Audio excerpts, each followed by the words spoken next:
In this video, I will show you how to cancel FX Replay subscription.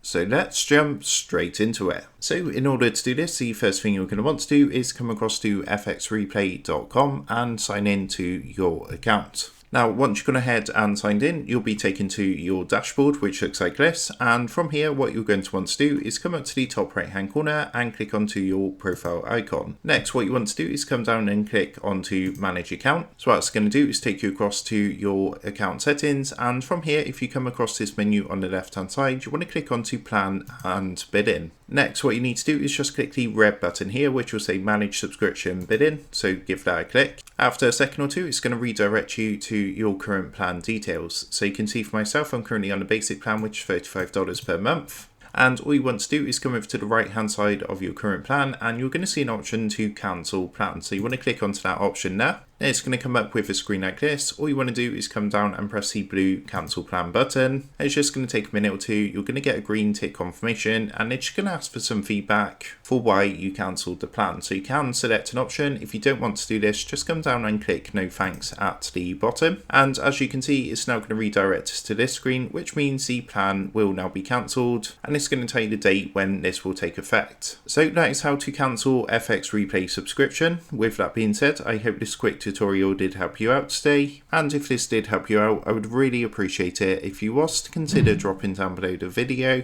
leaving a like and also subscribing to the channel. With that being said, I just want to take a minute to thank you guys for watching this quick tutorial, and I will see you in the next video.